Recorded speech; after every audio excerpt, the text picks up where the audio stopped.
Hey, welcome back to another episode of the What's Your Grief podcast. This is Eleanor, and I am, of course, joined by Lisa. How's it going, Lisa? It's going all right. It's a beautiful, beautiful day, so nothing to complain about. It is a nice day. I feel like this fall has been staying warm enough for me to not yet feel too much despair. I'm not going to get into my weather, it's getting cold winter tirade again. I know we've already covered that in the last couple of weeks, but I am like, how long can this sunny, lovely weather hold out? I know. I Fingers agree. crossed. It's been ups and downs, but I'm keeping my fingers crossed that it stays up. Yeah. So, how's your week been? I feel like you've been pretty busy this week. I have been super busy this week, and I have only myself to blame Mm.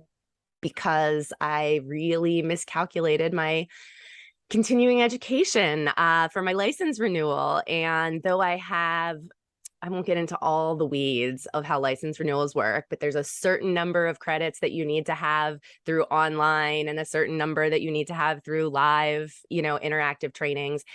And I had like 10 times as many credits as I needed in the online asynchronous, but was deficient in the number of live that I needed. And so I've been scrambling to kind of sign up for a training.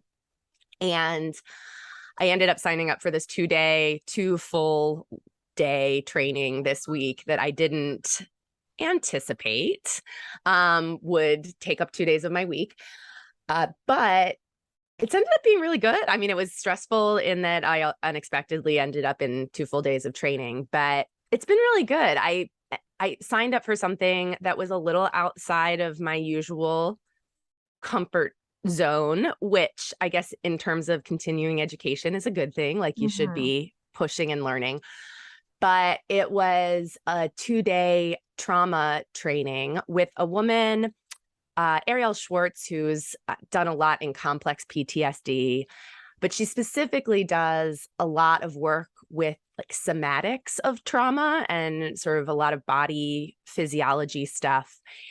And I have to be honest that sometimes when we get into like a lot of somatic body stuff and there's a lot of things around kind of breath work and physiology, I I get a little bit like, oh, is that just people saying like you've had something awful happen, learn how to deep breathe and it'll all be okay. Like it can feel a little bit woo woo and I'm just like a pretty analytical Mhm. science minded person. And so sometimes I just feel like, oh, that's a little bit on the fringe.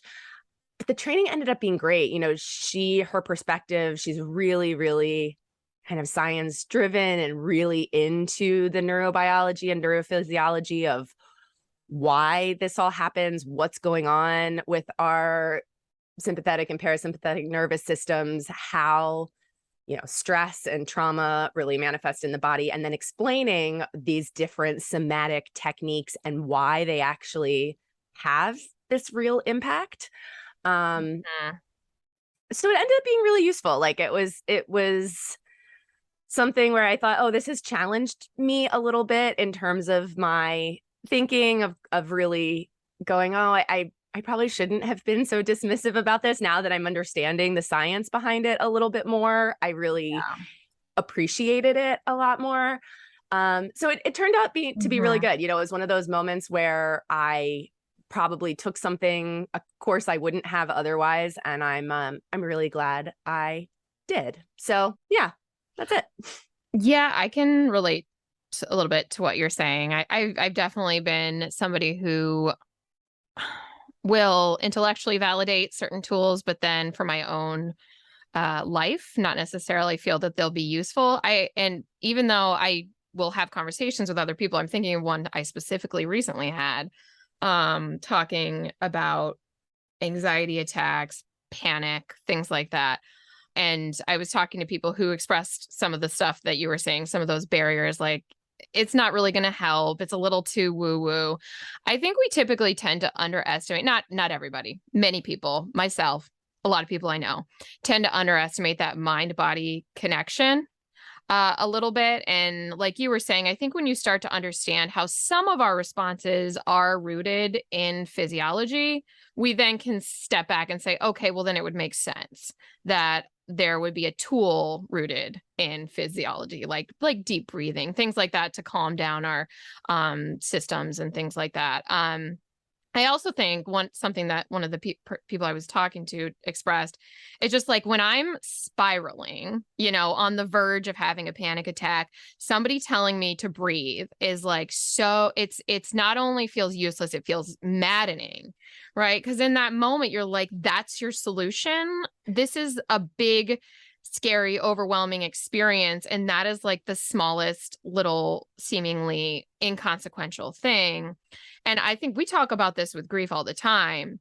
When we have these big, big experiences that are so overwhelming, we feel like we need these big, big tools to be able to handle them. And we don't think those little tools are going to be all that helpful. But what we know is that like you need little tools to accomplish the big job, right? Like if you're going to dig a really deep hole, a lot of times you got to use one little shovel to do it. And it's going to take you a long time to dig that deep, deep hole.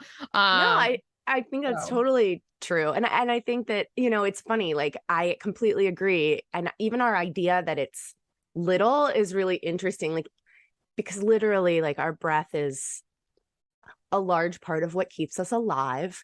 It's like a large part of what right. keeps our, when we think about things like what's going on in our body and how our blood pressure and our hormones and like all the things that are happening, in many ways those are like huge. It's like literally what Yeah. keeps us alive, but like it seems so small to say Right. let's practice some of these, some of these different techniques that tap into that. It just doesn't feel substantial in the No. way that we feel like we're looking for, because I think it does make you Well, feel like, oh, okay, breathe, great, right. fine. I mean, I think we take it for granted a little bit, Yeah. and it's like, I am breathing. What do you mean? I am breathing.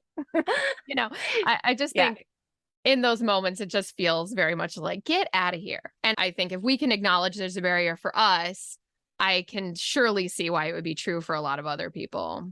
Yeah, and I think that another thing that I reflected on and thought about a lot too, not just yesterday, but this is true before as well. Like I am a really analytical, science-minded person. Like I want to see, if you're going to tell me something, I want to understand how it works and what's the research and all of those things behind it. And yet at the same time, I don't love that part about myself. Like I realize that comes from this like conditioning through academia and saying like something can't be useful and valid unless we've gone through this like rigorous scientific process. And, even in undergraduate, my undergraduate degree is in philosophy, and where I went to school had a really strong Eastern philosophy and Eastern religion department. And there was a lot there. I mean, this was before things like yoga were super, super, super popular. And I remember there that I took a class, a Buddhism class, but a Confucianism class.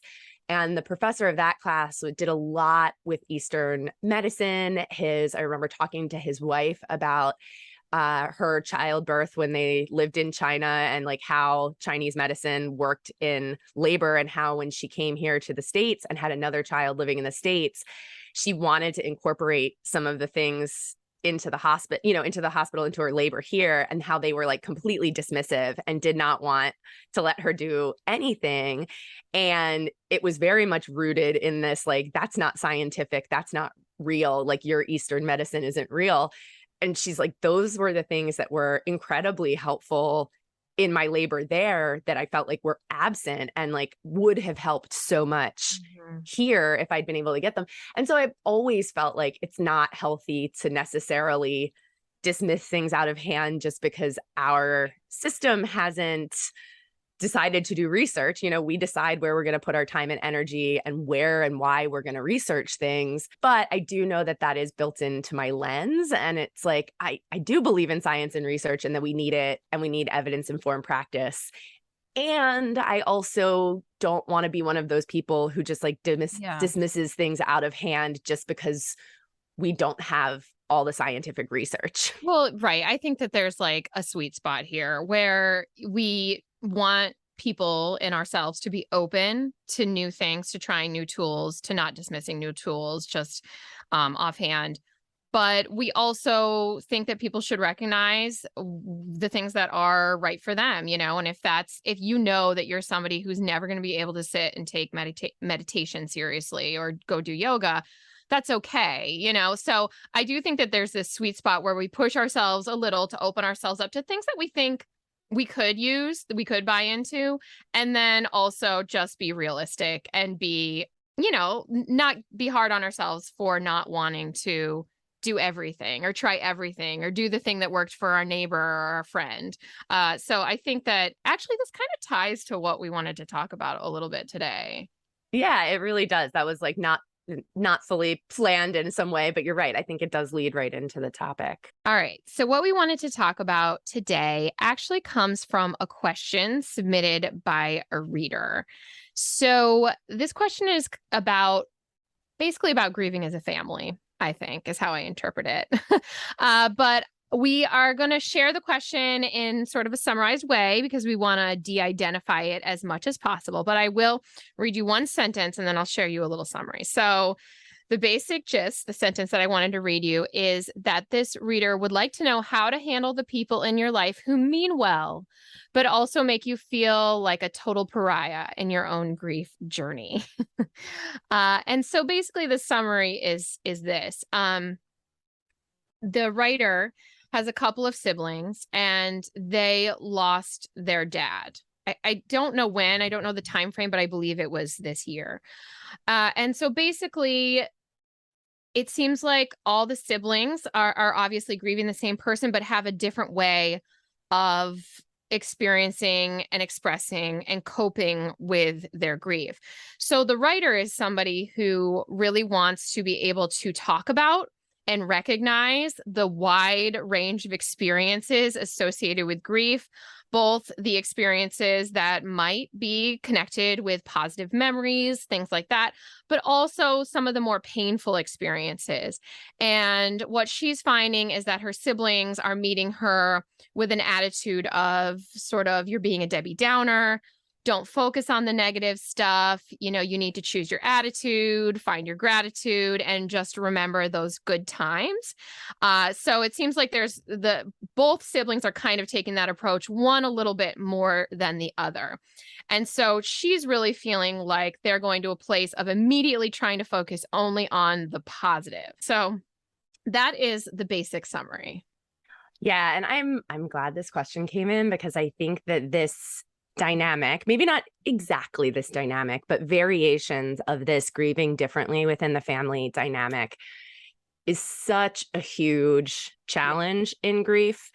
And I also think that the dynamic of some people gravitating to this positivity, sometimes, that really like focusing on just the good, that experience kind of on one end of the spectrum, and then with other people who are feeling like that range of, I really want to feel the full range of grief emotions, that conflict is something that is common within groups of people, not just within families or people who know each other, but I see that play out even in the online space of, where you can tell that the way that different people are grieving, there's a little bit of a rub that some people feel like these things are in conflict with each other and that this is challenging each other. And so I think that it's a really important question to think about, how do we cope with this when it's coming up within a family? Yeah. And I think the first thing that we want to say is that it's important to acknowledge that there's just a lot of different ways of coping with grief, especially when the loss is very recent. Some people, they have one place that they can go to and they aren't ready to take steps into other more frightening places or maybe other more positive places, into emotions that they feel like they can't really relate to or access right now. So this is very normal for people to grieve in these different ways. And we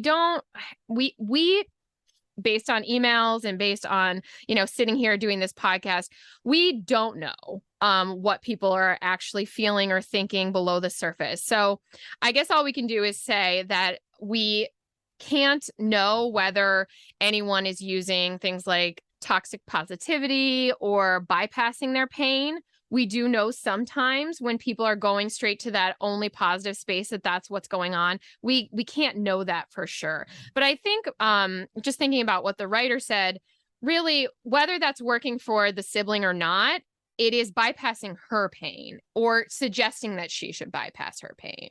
Yes, absolutely. I think it's suggesting that she should. It kind of, I think it feels like she's feeling like they're saying this is the way to grieve. The way to grieve is to look at the positive and do these things, and encouraging her to make her pain smaller and to not, kind of be open and authentic about the things that she's feeling. And sort of it is reinforcing that idea that the goal of grief is to get rid of all the hard feelings as quickly as we possibly can, and just focus on our positive attitude or gratitude.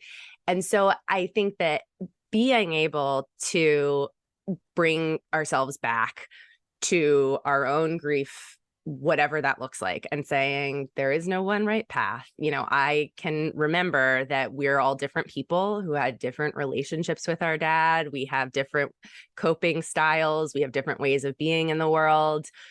We're all going to be on different paths in our grief.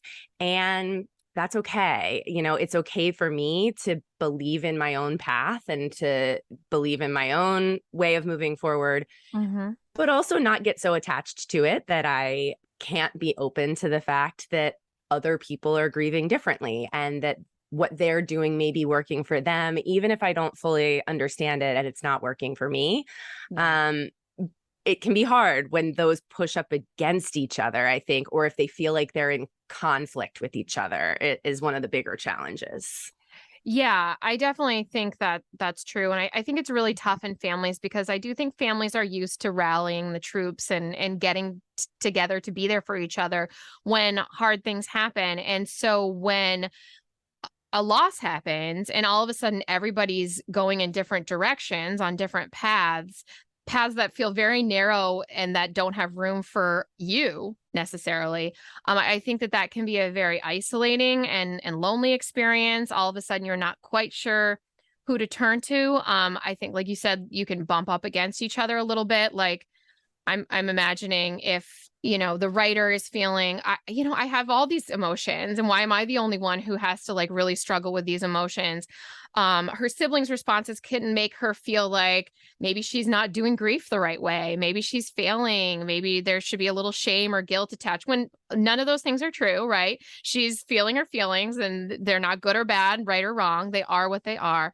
But I can see how someone else's path could really make you feel bad about how you're going. And then on the other hand, I could see how somebody who's really actively struggling, possibly on a day-to-day basis, to choose a certain attitude, choose certain coping, like maybe finding gratitude, things like that, focusing on the good times. Like that's something when you're grieving that you usually have to try very hard to do. And so I could see how somebody who is like, yeah, but like, don't you feel X, Y, or Z? That could feel very threatening to what you're trying to do. And in that moment, you may not feel capable of going to the places your sibling wants you to go to, whether they're on the more painful end of the spectrum or more positive end of the spectrum.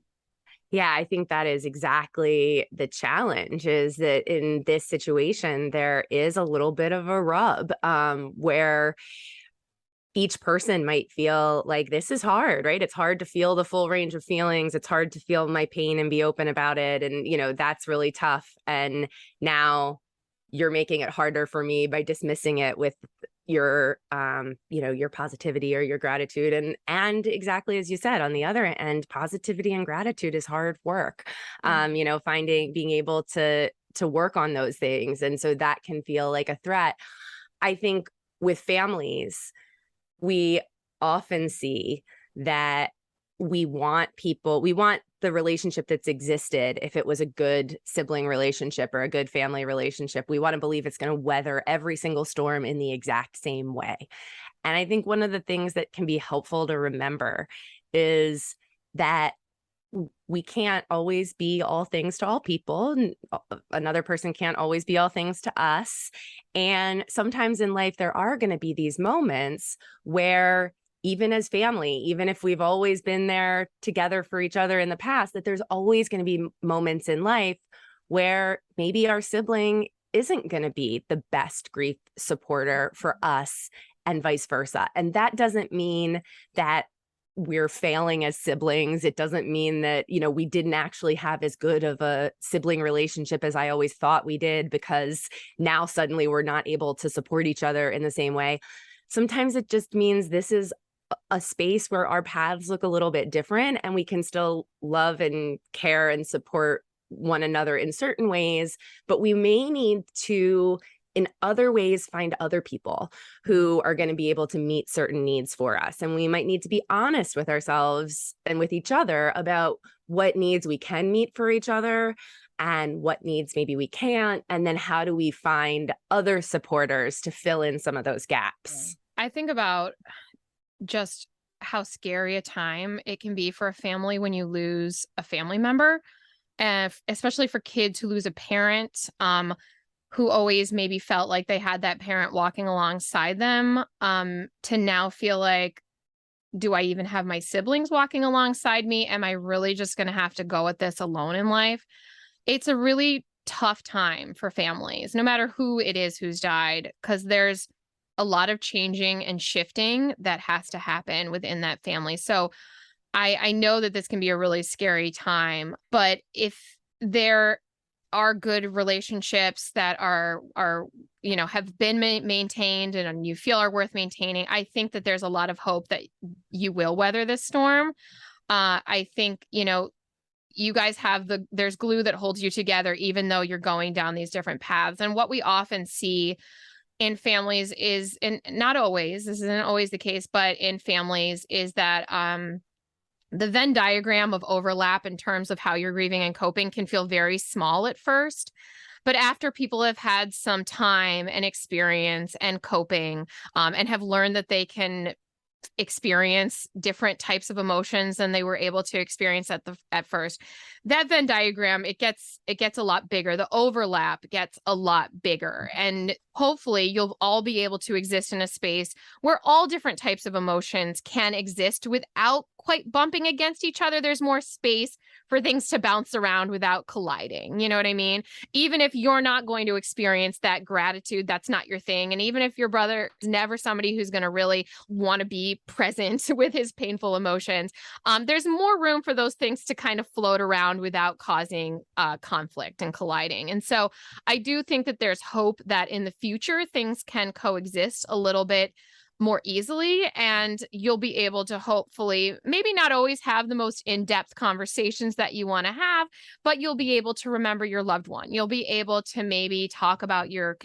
connections. You'll be able to find new traditions that honor the people who've died. And so I do think with time and coping and experience, a lot of these things do get a little easier to navigate. It just sucks that at first you feel like you have to go at it alone. And that's when I think, like Lisa said, sometimes we have to skip over that immediate tier of support to look for whether it's friends or family members who are a little further from the loss, or even a support group or a happy hour for bereaved children, or an online group where you can go just vent on a forum about how you're feeling. There are places where you can get your needs met. It just may not be those people who have traditionally been the needs meters. Yeah. And, I think there's one other thing that we didn't say, that with this situation itself, this particular situation, I do think we would be remiss if we didn't at least mention it before closing, which is that in a situation where one person does lean towards this positivity and attitude place, and another person is maybe leaning more towards that authentically experiencing the full range of emotion, it can sometimes be helpful for that person who's leaning towards that, just feeling that full range of emotion, to let the other people know what they're looking for, and to say, I for me, part of my coping is feeling all of this pain. And when I'm sharing it with you, it's because I want you to know how I feel and I'm being authentic. It's not because I want you to fix it or try to make me feel better. And it may be that that other person is like, I can't be present for your pain. Or like we talked about before, like that's too threatening to my own way of coping and I'm not going to be able to be there for you. But it is sometimes important because sometimes that person who's leaning towards positivity or leaning towards that gratitude attitude perspective, when they see your pain, they think what you're looking for is for them to fix it, for them to help you to have that pain magically go away, that you're looking to them to give you that, like, keep calm and carry on quote that's going to somehow like allow you to not feel that. And so I think it can give people a little bit in your life, a little bit more understanding. If you say up front, here's what I'm looking for you. When I share these hard feelings, when I tell you that when I think about dad, like these are some of the thoughts I'm having and these are some of the feelings. And, I know that they're hard and a lot and that they're scary. I'm not looking for you to fix those for me. I'm just looking to share that with you so you know authentically where I am and that I do embrace this full range of my grief emotions. And sometimes that can ease the other person's anxiety or their need to somehow make you feel better or find a silver lining or look for a better way to reframe it for you and just be able to say, I'm sorry, I'm here and I see you and I see that that's where you are right now. And and be there for you in that way. Yeah, that's a good point. Because I've been thinking of it as the person who's more going towards that positivity finds the negativity, quote unquote. We don't like to label them negative, but I think that's the vibe we're getting here, as being threatening. But yeah, I guess you're absolutely right. In a lot of different dynamics, the messaging might be, this is what's helping me. This is what I do. And that's how come I'm in such a good place. Or, I want to help you take away your pain. So I'm going to tell you how. And just letting someone know, like, I'm just expressing my pain. I don't want anybody to take it away. Like that's my work to do. The pain is never going to fully go away. And I will find ways to cope with it, but I'm just expressing to you that I feel sad. I think that that's a good tip and a good point because people have different motivations for why they say and do the things that they do. Absolutely. And that person who's, showing you all the positivity and the gratitude, there may be some part of them that's struggling, but that's saying, wow, if she's already struggling with all these painful feelings, I don't want to tell her about my painful feelings and, double down. I'm just going to focus on talking about the ways that I'm trying to find gratitude and positivity. So, laying those expectations out there, it may not change anything, but I do think sometimes at least then you've created a space. Right. And I mean, I think being able to say, like, look, that's your way of doing things. This is my way, and they're all okay. I think, in a way that could be modeling that it's okay to open yourself up to some of the more painful experiences for someone who may, I don't know, but may possibly be a little more avoidant of those experiences. And so I think being able to set that example that, like, oh, we can talk about these things and we can survive that and we'll find ways to manage, I think is a good way of sort of modeling and inspiring other people to accept that full range of emotions if they aren't already. Sometimes people are doing it more privately. You just don't know. So with that, I think hopefully we've answered the reader question. If not, we're sorry. Let us know, clarify for us what else you would like us to discuss, and we will do that. Again, we always welcome reader emails, so please feel free to email us at whatsyourgrief@gmail.com. We, if you suggest a topic, if you give us a question, we will do our best to try and respond to it. And also, if you ever want to connect with us, our website is www.whatsyourgrief.com. We have lots of articles there. And on social media, mainly Instagram and Facebook, you can find us at What's Your Grief. Oh, and finally, we have a book just published called What's Your Grief? List to Help You Through Any Loss.